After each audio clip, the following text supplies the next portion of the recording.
Good morning and welcome to this week's Assembly. This week I'm going to be reflecting on one of my favourite quotes written by George Santayana in 1905. And this quote focuses on learning from the past to improve the future. In 1905, George Santayana said, "Those that do not remember the past are condemned to repeat it." And so during this assembly, we're going to be looking at certain events in the past, in history, and we're going to be making a judgment as to whether we've learnt from history and what we can do as individuals to improve our own futures and the future of our world. In order to fully understand what Santayana meant by his quote, I had to look at the key historical events that took place before 1905 to really look at what Santayana would have experienced himself or would have known about in history, which, in turn, would have motivated him to have this thought. In looking at the key historical events from 1833 to 1904, we see that in certain parts of the world there were decisions made which would have significantly improved the opportunities and lives of others. The first and most significant, I feel, was in 1833 when slavery was abolished in the British Empire. This made it illegal to buy or sell slaves in those countries controlled at the time by Britain. Then we see in 1893 that New Zealand was the first country in the world to allow women to have the vote. The vote was an important part to ensure that they could pick the person who best represented them in Parliament or power at the time. No other country in the world had allowed women to have the vote until New Zealand started this ball rolling in 1893. But actually what we see here is that the world in the 19th century was actually full of war and death and conflict, and that actually we hadn't learnt from the past where war was a main point of being able to prove someone's power or strength. We hadn't learnt from that, and that had actually carried on. And that's what I actually feel Santayana means by his quote. He means that if we don't learn by our mistakes of the past, then we're never going to improve our future, and we're going to be punished and condemned and still have that point where people on this earth are subjected to a sort of severity of poor living conditions and are faced with death at the hands of others. And there's these examples here. We see in 1870 the Franco-Prussian War, where France went to war with Prussia, which was a part of Germany at the time. Now, this war was over the expansion of land. They wanted more land and they fought over it. And unfortunately, the men of that country lost their lives fighting for their country just so that they could expand land. Which, if you think about it now, is not an excuse for someone to lose their life. We then see that in 1896, the United States of America passed a federal law which affected all Americans, and this was Plessy versus Ferguson. And this meant that a law was passed that everyone in America was equal, despite where they came from, despite the colour of their skin, but actually they had the right to live separately. This, arguably, didn't improve the civil rights movement, didn't improve the life choices or opportunities for the ethnic minorities living in America, and actually made segregation, living separately, worse, because people had the right to live separately by their ethnicity. This led to further problems with the civil rights movement in America and actually made the opportunities for those ethnic minorities or those ethnic groups worse in America because they were segregated from society. They were kept separate. And then in 1899 we had the Boer War. That was between the British and the Boers in South Africa, where, again, it was a fight over power where nearly 200,000 people lost their lives, including innocent women and children. We also see that the Boer War was the first time that we used concentration camps in history, which we then know was used again in the Second World War for ethnic minorities, political prisoners, and the mass genocide of the Jews. And then in 1904 we had the Russian-Japanese War, which again, people lost their lives over the fight for power and influence. Again, the decisions made. Is it right that people lose their lives for the sake of power and influence of their country's leaders? As a history teacher, the reason why I have used this quote in my teaching career for the past 7 years is because no matter when it was written, it still remains current. So as I said, Santana wrote the quote in 1905. And what he meant by that was that if we do not learn and accept the mistakes of the past, then we're going to carry on repeating them, and we're going to carry on making the mistakes that have actually had an impact on lives around the world. Now, that quote, as I said, was written in 1905. To then look at how this quote is current in any time period, I looked at the historical events and what took place after 1905. And we see that in 1914, we had World War One. We then had, in 1924, Stalin becomes the leader of the USSR. In 1929, we had the Wall Street crash. These three events alone affected people's lives massively. The First World War was called the Great War because it was one of the most stark wars where the most people died in any war that had really happened previously in the world. We then see Stalin becoming the leader of the USSR, where hundreds of thousands, even pushing to millions of people over that time lost their lives due to the working conditions on the farms and in the factories and in the jobs that Stalin introduced himself. But also in the idea that anyone that went against Stalin's regime was also killed. And then differently with the Wall Street crash, we see that people were massively affected in terms of their standard of living, because when the Wall Street crash happened, money lost its value and people lived in poverty, lost their jobs, lost their savings, lost their houses, and were hugely affected for a number of years. So after 1905, we can see that quote really remained prominent. And then we go into 1931, where Adolf Hitler became Chancellor of Germany and then became the Führer, the leader, in August. Then we see in 1939 to 1945, we had World War II, which in a way washed away World War I because, again, millions and millions of people died as a result of a war between nations. Then in 1941 to 1945, as the war was going on, we had the mass genocide of the Jewish population and other ethnic minorities, now known as the Holocaust. Okay, and even after the horrific deaths and experiences of the Second World War, which lived in the world, especially in Europe, for years after, we had the Cold War, which was this political situation between various different countries in Europe and around the world, which caused massive issues between countries and made us live at a point of threat and fear for a number of years. And then in 1994, despite the fact of the mass genocide of the Jews and other ethnic minorities between 1941 and 1945, in 1994, which is only 26 years ago, we had the Rwandan genocide. And I know this is a bit dark for a Monday morning, and so I apologize for that. But the message that I'm really trying to send to you is that we as human beings can't necessarily change what's gone on in the world. But actually, our actions as an individual human being can make the world a better place. And actually, if we learn from our mistakes and we learn from what's not necessarily gone well previously, and we plan to improve in the future, we will make a change.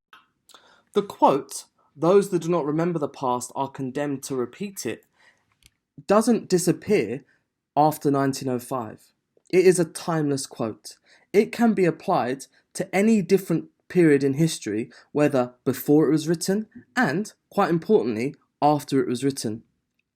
When Santana wrote this quote in 1905, he had no idea about what was coming in 1914. He had no idea about what was further going to come in 1939. But this quote can be applied to these very historical events. The Boer War, as I mentioned previously, meant that 100,000 people, 100,000 soldiers lost their lives. 26,000 innocent women and children also lost their lives as a result of this war. And up to 20,000 people died in concentration camps. Did we learn from that? No, we didn't, because we went into the 20th century and we had the Great War. The war like no other, where 8.5 million soldiers died. 7.5 million people were prisoners of war or were classed as missing. Those missing never to be found again. We don't know what happened to them.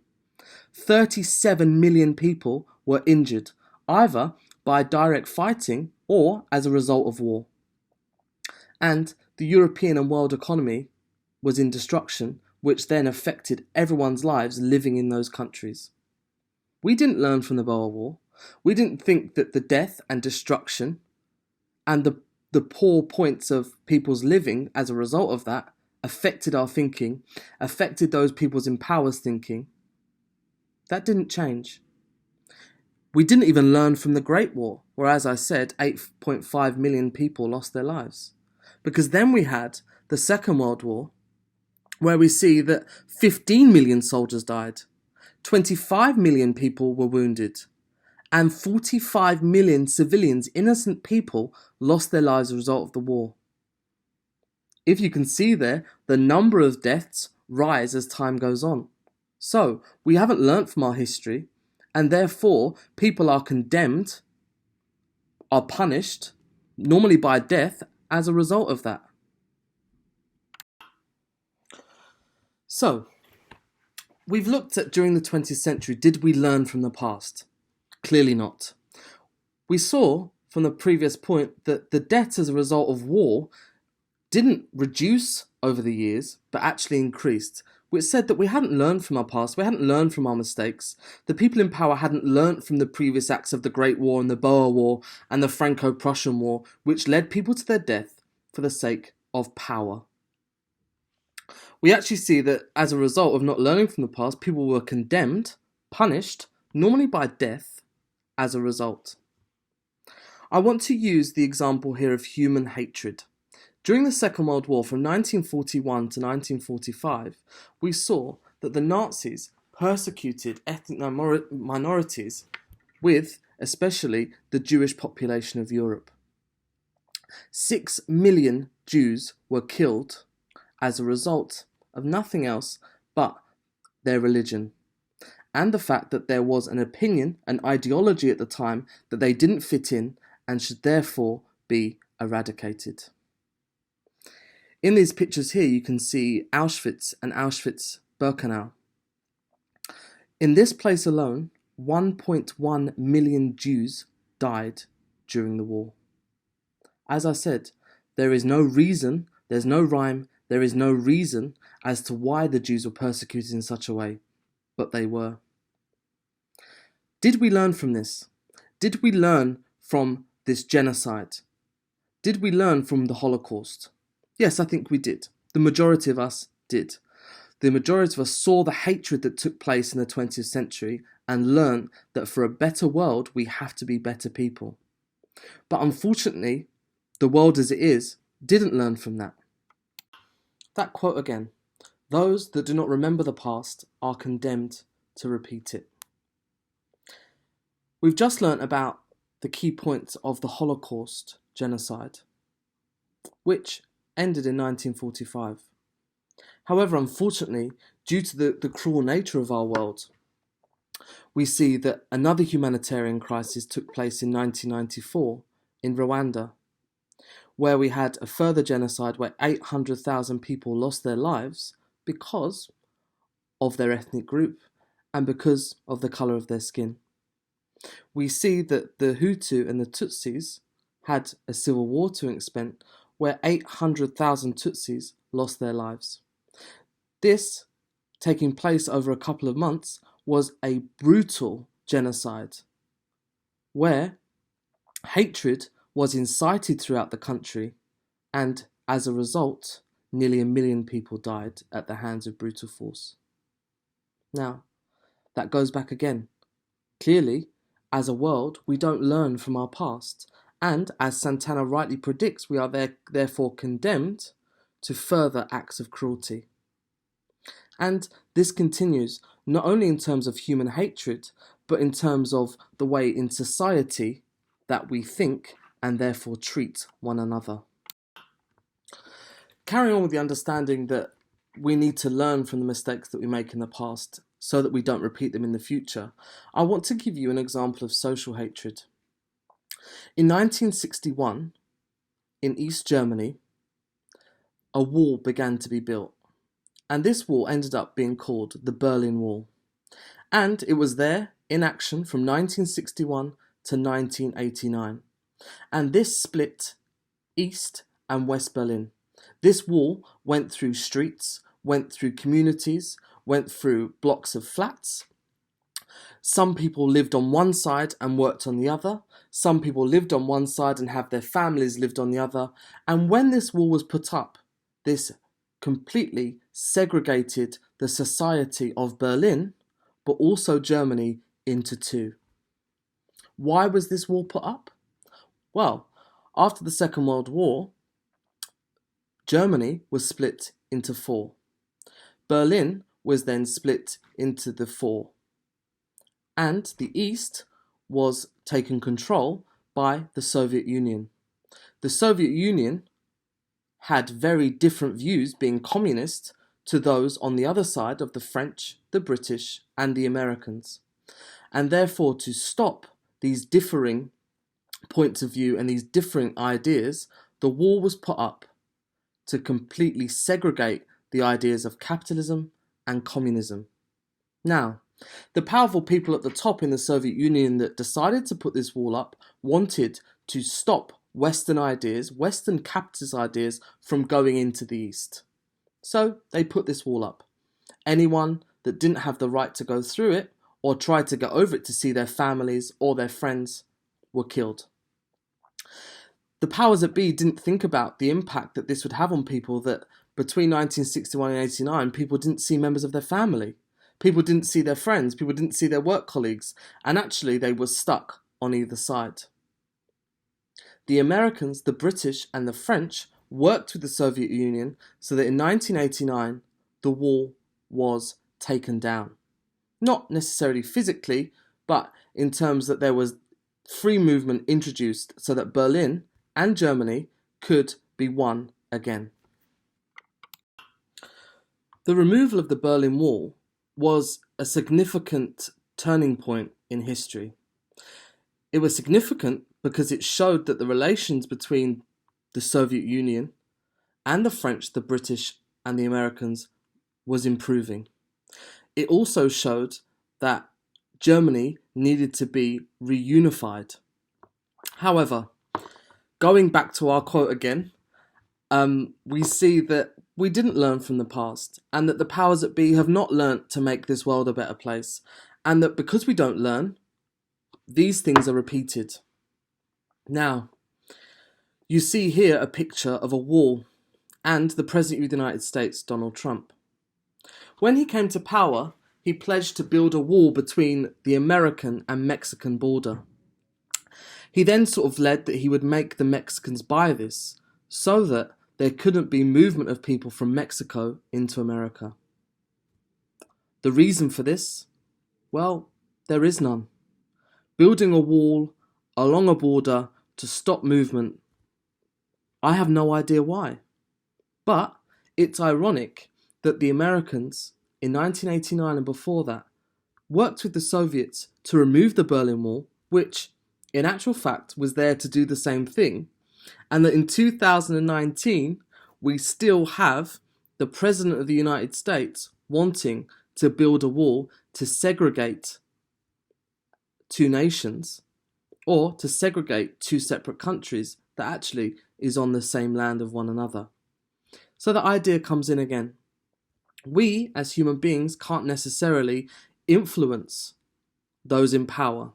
But what we can do, in our own individual sense, is know the difference between right and wrong.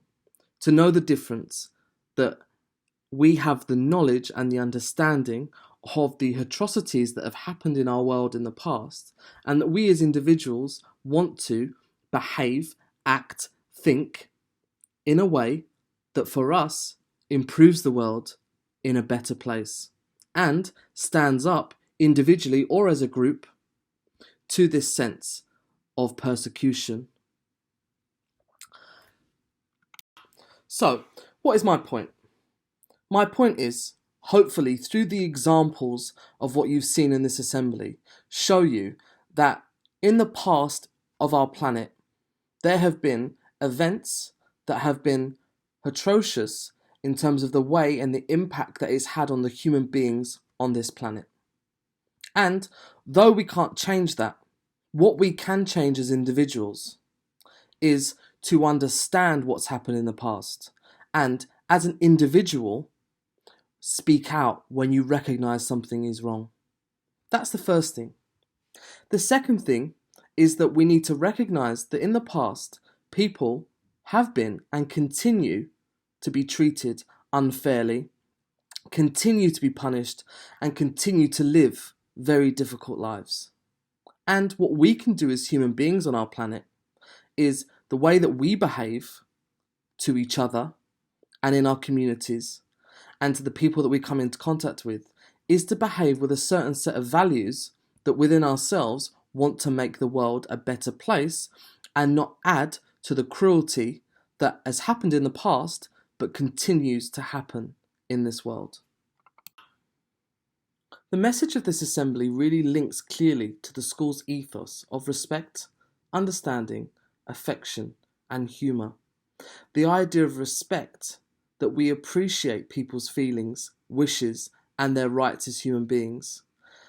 That we have an understanding and an awareness and a tolerance that everyone is different, and that we accept that and that we move forward with that and find happiness at the fact that as a human beings living on this world, we're all different. Affection, the fact that we are gentle, we are kind, that we like each other, that we find the positives in the differences in each and every single one of us, and that we see the good in everyone. The humour, the quality of everyone to be light-hearted, to be accepting, to be positive, to be happy, and when things are difficult, to know that they're difficult, to understand why they're difficult, and then to see that that soon will pass. I hope you found this assembly useful and thought-provoking in terms of reflection about how we behave towards each other, but as an individual on our planet. The things that I'd like you to take away from here to make this world a better place is to be kind, be honest, hold your judgment and await your experience, be forgiving, be honest, and be the best that you can be. You need to remember that as human beings, we only live once. Let's make it count, and let's make it count for the good. I wish you all a fantastic week, and I look forward to seeing you soon. Goodbye.